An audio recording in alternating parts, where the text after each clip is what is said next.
How's it going, guys? It's Eclipse here, and we all have those games where you feel like you couldn't have done anything more, and where your team, could they get that extra bit of damage and help you out?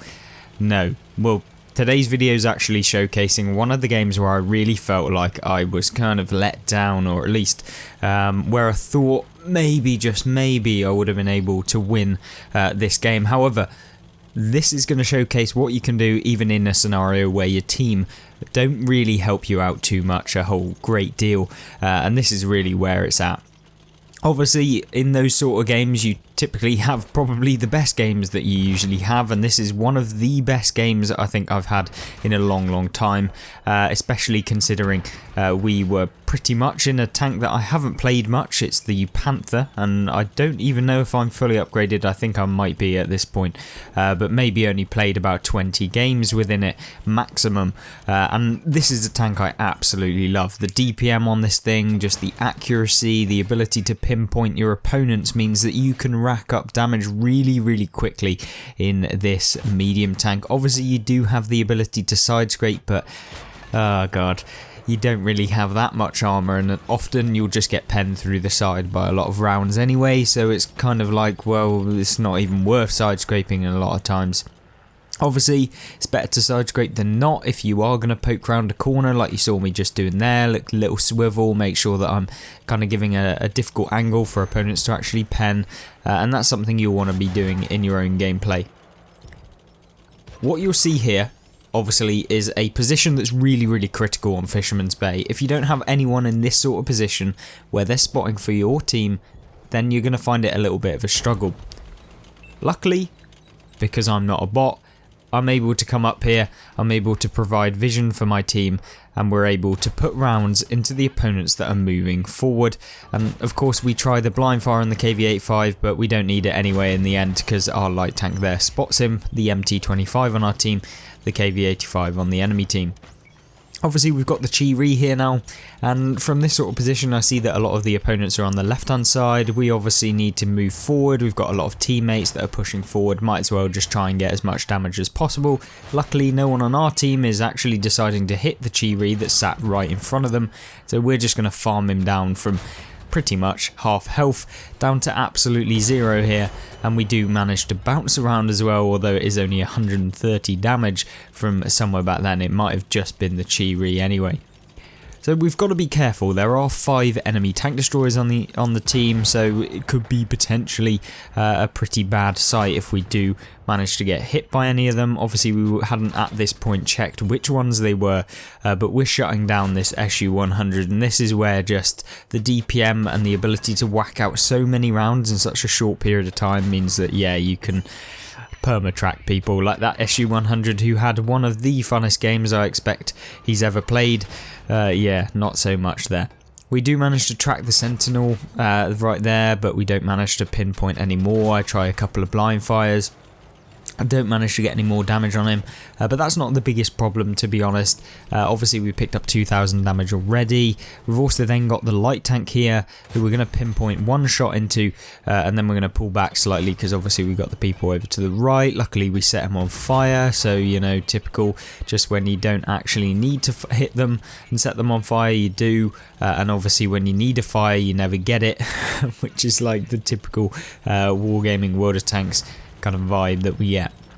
Now at this point, 7 versus 10. It's not looking particularly the best, to be honest with you, and of course when you've got full health you feel pretty confident, and I'm thinking, well, maybe we will be able to pull this out. It's only 3 tanks, I've got a pretty decent amount. A lot of the enemy team are now pushing through the middle of the map. They're obviously going out into the open. We can just put rounds into the side tanks like the Jackal here, who's moving towards our team here, and obviously the Slayer there picks him up as the final damaging hit.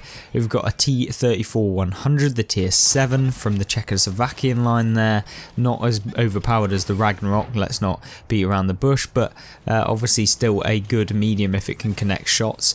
And we've picked up 3,000 damage in a tier 7 German medium tank that's in a game where it's not been particularly too long. It's 5 minutes at this point, and of course the first beginning minute is usually typically filled with getting into your position and getting into the right kind of area. We've also got a little bit of assistance damage, and this is something that I always find good on Fisherman's Bay. You can always get good amounts of assistance damage on Fisherman's Bay. You just have to make sure you're in a position like we talked about earlier, right by this house on your side of the map. And of course, if you're on the opposite side, there's plenty of gameplays on the channel showcasing where you can use, and it's pretty much the exact same place, it's just the opposite side of the map, and you can use that to your advantage as well.